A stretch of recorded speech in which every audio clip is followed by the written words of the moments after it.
इतिहास में बेहद महत्वपूर्ण स्थान रखने वाले लोहगढ़ साहिब गुरुद्वारे में श्रद्धालुओं को बुनियादी सुविधाओं के लिए परेशान होना पड़ रहा है। दावा है कि यहाँ बिजली और पानी की पर्याप्त व्यवस्था नहीं होने के कारण संगत को भारी दिक्कतों का सामना करना पड़ रहा है।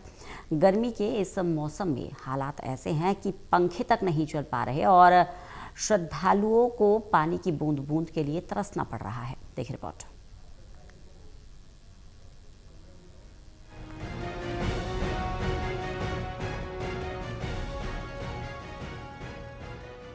यमुनानगर जिले के बिलासपुर क्षेत्र में शिवालिक की पहाड़ियों के बीच स्थित लोहगढ़ साहिब का इतिहास सिख पंथ और देश के इतिहास में विशेष महत्व रखता है। माना जाता है कि गुरु गोविंद सिंह जी के देहांत के बाद वर्ष 1708 में बाबा बंदा सिंह बहादुर ने यहीं से मुगल शासन के खिलाफ अपने अभियान की शुरुआत की थी।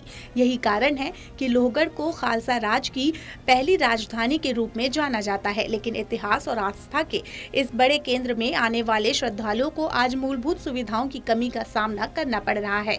गुरुद्वारे में हरियाणा की ओर से स्थायी बिजली और पानी की पर्याप्त व्यवस्था नहीं की गई है। बताया जा रहा है कि फिलहाल हिमाचल प्रदेश की फॉरेस्ट चौकी से अस्थायी रूप से बिजली की आपूर्ति ली जा रही है, जो जरूरत के मुकाबले काफी कम है। बिजली की कमी का असर सीधे श्रद्धालुओं पर पड़ रहा है। भीषण गर्मी के बीच पंखे ठीक तरीके से काम नहीं कर रहे हैं, जिससे गुरुद्वारे में ठहरने वाली संगत को परेशानी झेलनी पड़ रही है। वहीं पानी की व्यवस्था भी पर्याप्त न होने के कारण श्रद्धालुओं को दिक्कतों का सामना करना पड़ रहा है। गौरतलब है कि लोहगढ़ साहिब का ये क्षेत्र हरियाणा और हिमाचल प्रदेश की सीमा से जुड़ा हुआ है। गुरुद्वारे का कुछ हिस्सा हिमाचल प्रदेश की तरफ भी पड़ता है। ऐसे में श्रद्धालुओं और स्थानीय लोगों का कहना है कि इस ऐतिहासिक और धार्मिक स्थल पर स्थायी बिजली, पानी और अन्य सुविधाएं उपलब्ध कराई जानी चाहिए, ताकि देश विदेश से आने वाली संगत को किसी प्रकार की परेशानी का सामना न हो। साल आते हैं, साल में 2-3 बार आते हैं। पिछले 10 सालों से बहुत दिक्कत है लाइट की। यहाँ बड़ी बड़ी समस्या लाइट की। यहाँ पे पता नहीं, मीडिया में है, सिर्फ खबरों में है, बाकी तो कुछ है नहीं। प्रैक्टिकल तो कुछ नहीं आया है जी। बहुत समस्या, सिर्फ प्रैक्टिकल बोलते हैं। बड़े बड़े लीडर बड़े बड़े दावे करते हैं, कुछ है नहीं यहाँ पे। सैनी साहब भी कहते हैं मैंने कर दिया, मनोहर खट्टर भी आते हैं, मैं आता हूँ, अनिल विजय को है, कुछ है ही नहीं, कुछ हुआ ही नहीं। जब जो सरकार करेंगे, अपील तो है कि हाँ सरकार ध्यान दे। पुराने बुजुर्गों टाइम से आते जाते रहते हैं पास की पिंड पड़ाव। ये तो हिमाचल की जो जंगलों के क्षेत्र में तारें तो बिछी हैं, पर लेकिन वो बाढ़ से हाल जाती हैं, फिर बंद हो जाती है। कहीं कहीं सरहद पे है जी। तो आज भी नदी के पीना पड़ता है जी। हाँ, इसी पानी को बरतना पड़ता है। इसी में उगड़ बना लेते हैं, कुएं के टाइप का, उससे कर लेते हैं। कई बार वो भी सूख जाता है, कई बार तो। इधर हरियाणा सरकार लोहगढ़ को एक बड़े ऐतिहासिक पर्यटन केंद्र के रूप में विकसित करने की दिशा में काम कर रही है। लगभग 20 एकड़ भूमि पर भव्य स्मारक और अत्याधुनिक संग्रहालय का निर्माण कार्य चल रहा है। ऐसे में सवाल ये उठता है कि जब करोड़ों रुपए की परियोजनाएं चल रही हैं, तो श्रद्धालुओं के लिए बिजली और पानी जैसी सुविधाएं कब तक सुनिश्चित की जाएंगी।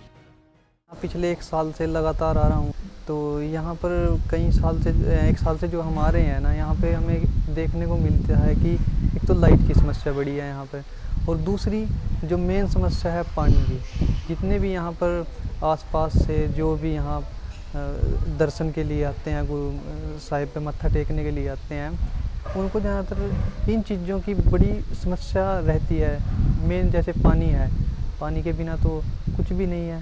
तो यहाँ जो ज़्यादा से ज़्यादा मैं सरकार से अपील करूँगा कि यहाँ पर पानी की समस्या का समाधान किया जाए, व यहाँ अन्य लाइट जैसी सुविधाएं दुरुस्त की जाएं। मसला जी लाइट हरियाणा वाले वो गए थे, कहा जी फलाने तो लिखा टिकट तो लिखा गया, इधर तो मिली नहीं सानू लाइट।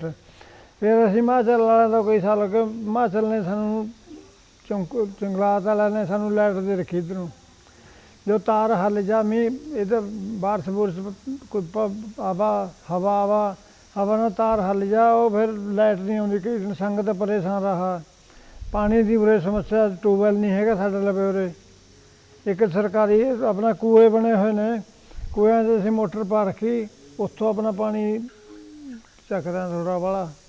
तां करके पानी की सानू ट्यूबवैल पानी की बहुत समस्या सानू उरे गुरुद्वारा साहब नूं। फिलहाल श्रद्धालु और स्थानीय लोग सरकार से जल्द स्थायी समाधान की मांग कर रहे हैं, ताकि सिखों की पहली राजधानी के रूप में पहचाने जाने वाले इस ऐतिहासिक स्थल की गरिमा बनी रहे और यहां आने वाली संगत को किसी तरह की असुविधा का सामना न करना पड़े।